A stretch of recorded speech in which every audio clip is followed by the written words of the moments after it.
tahun sudah, lokalisasi prostitusi Doli Surabaya telah ditutup oleh Wali Kota Tri Risma pada tanggal 18 Juni 2014 silam. Kini diduga terdapat prostitusi terselubung. Satsamta Polrestabes Surabaya menggerebek prostitusi terselubung tersebut di wilayah Doli hingga menangkap 2 pelaku yang diduga muncikari. Hal ini lantaran menindaklanjuti laporan warga terkait dugaan praktik prostitusi di kawasan Putat Jaya Timur 3B di wilayah yang dikenal sebagai eks-lokalisasi Doli. Dalam pemeriksaan di salah satu kamar, petugas mendapati 2 perempuan yang diduga wanita tunasusila serta 2 laki-laki yang diduga berperan sebagai muncikari. Keempatnya diduga melanggar pasal 46 atau pasal 37 Perda Kota Surabaya nomor 2 tahun 2020 tentang penyelenggaraan ketertiban umum dan ketentraman masyarakat. Kan praktek prostitusi di Doli Surabaya, tepatnya Jalan Putat Jaya Timur. Kebetulan bisa kita amankan 4 orang, 2 mucikari dan 2 pekerja seks komersial. Di antara 4 orang tersebut, salah satunya ada anak di bawah umur, dan saat ini dalam prosesnya kita serahkan ke Satpol PP Pemkot Surabaya untuk dilakukan asesmen, kemudian rehabilitasi dan perlindungan sosial di rumah perubahan pemerintah Kota Surabaya. Keempatnya segera digelandang ke Mako Polrestabes Surabaya untuk dimintai keterangan lebih lanjut guna proses hukum. Penggerebekan ini menjadi bagian dari upaya berkelanjutan Polrestabes Surabaya guna menghapus praktek prostitusi di wilayah yang telah dinyatakan bebas lokalisasi. Operasi Zebra Jaya 2025 resmi digelar di Polda Metro Jaya selama 14 hari ke depan. Operasi ini menjadi bagian dari Cipta Kondisi menuju Operasi Rilin dan Operasi Natal Tahun Baru. Langkah ini diambil menyusul tingginya angka pelanggaran lalu lintas di ibu kota. Hingga Oktober tercatat lebih dari 500.000 pelanggaran yang terjadi di Jakarta.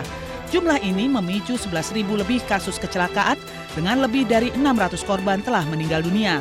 Sementara itu, data dari Jasara Harja mencatat lebih dari 100 miliar rupiah santunan telah dikeluarkan bagi para korban kecelakaan. Untuk itu, selama operasi Zebra Jaya, sebanyak 2.939 personil gabungan TNI, Polri, dan Dinas Perhubungan diterjunkan ke seluruh wilayah hukum Polda Metro Jaya.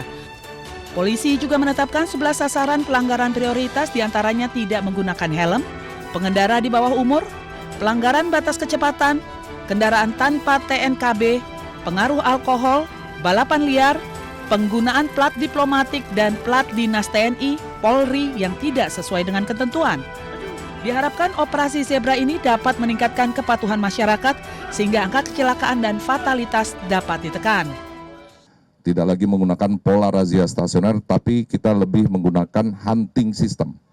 Nanti akan banyak personil gabungan, TNI, Polri, Dinas Perhubungan akan menyisir ruas-ruas jalan yang biasanya banyak sekali terjadi pelanggaran di luar dari 127 ruas jalan yang terpantau langsung oleh kamera etle.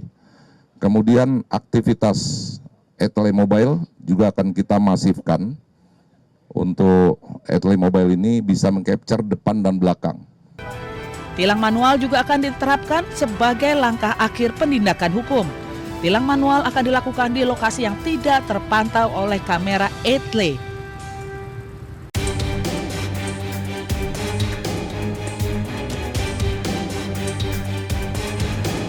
Gubernur Jakarta Pramono Anung akan meremajakan 1.000 sopir angkutan umum Jaklingko. Pramono menilai banyak sopir Jaklingko yang sudah melewati batas usia kerja sebagaimana diatur dalam kontrak. Sopir yang sudah melewati batas usia tidak bisa lagi melanjutkan pekerjaannya. Sebelumnya Pramono menyoroti kualitas layanan sopir Jaklingko yang sering dikeluhkan warga di media sosial. Salah satunya mengemudi dengan ugal-ugalan. Kami juga akan melakukan pembenahan yang untuk Jaklingko.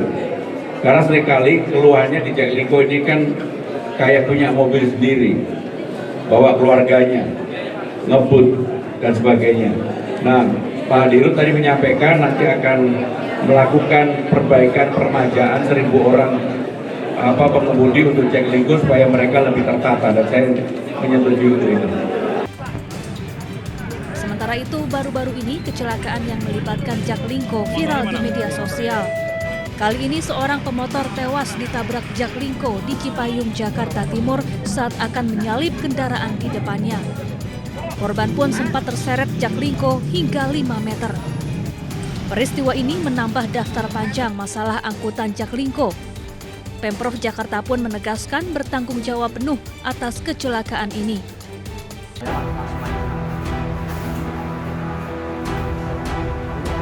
Polisi melakukan penggerebekan di salah satu rumah yang dijadikan tempat pembuatan sabun deterjen palsu di Kafling Karolus, Kampung Sawah, Kelurahan Jati Murni, Jati Sampurna, Kota Bekasi. Penggerebekan dilakukan usai adanya laporan dari konsumen terkait pembuatan sabun deterjen palsu berbagai merek terkenal. Sejumlah pekerja melakukan pembuatan deterjen palsu dan melakukan pengepakan sabun deterjen ke dalam jerigen dan kemasan dan siap dijual secara online. Polisi menangkap seorang wanita pemilik home industry serta puluhan karyawan.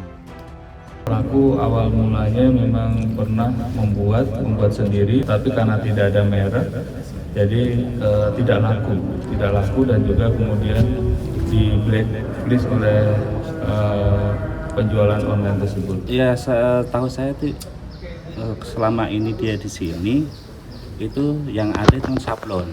Usaha sablon. Sama alat-alat komputer, jual beli online. Tersangka terancam hukuman 5 tahun penjara.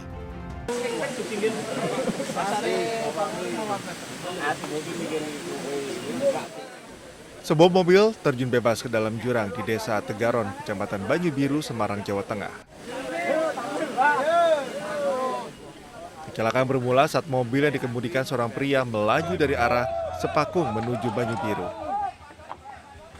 Saat melintasi turunan tajam dan sempit, mobil kehilangan kendali dan menabrak tebing hingga akhirnya terguling dan terjun ke dalam jurang. Diduga sopir tak mampu menguasai kondisi medan yang baru dilaluinya. Kendati sang pengemudi selamat dari maut dan menderita luka ringan, namun kondisi kendaraannya rusak parah. Proses evakuasi menggunakan mobil pemadam kebakaran berlangsung dramatis.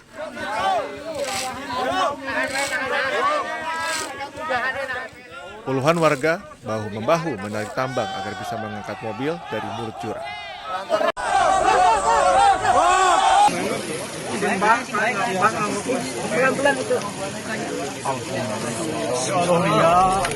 Beginilah detik-detik proses evakuasi warga yang tertimbun akibat bencana tanah longsor di Dusun Situkung, Padanarum, Banjarnegara, Jawa Tengah.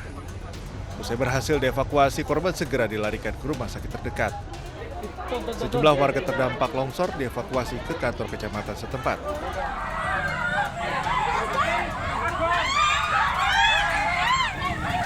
Sebelumnya, material longsor yang bergerak menuju pemukiman warga menimbulkan kepanikan.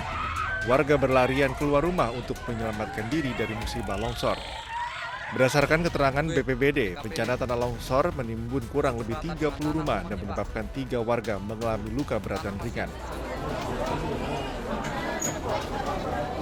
Sementara kurang lebih 660 warga telah mengungsi di 2 lokasi, di kantor Kecamatan Padanarum dan Gor Desa. Sampai tadi jam 20 kita yang masuk ke Kecamatan Padanarum sudah ada 660 jiwa pengungsi, sehingga lokasi di sini sudah tidak memungkinkan, sehingga kami bagi menjadi ditambah 2 lokasi lagi, yaitu di Gor Desa Beji dan Pringambak. Warga diimbau untuk tidak mendekati lokasi kejadian antara kondisi tanah masih terus mengalami pergerakan. Pemerintah Kabupaten Banjarnegara menyatakan tanggap darurat selama 14 hari untuk kejadian longsor yang terjadi di Desa Padanarum.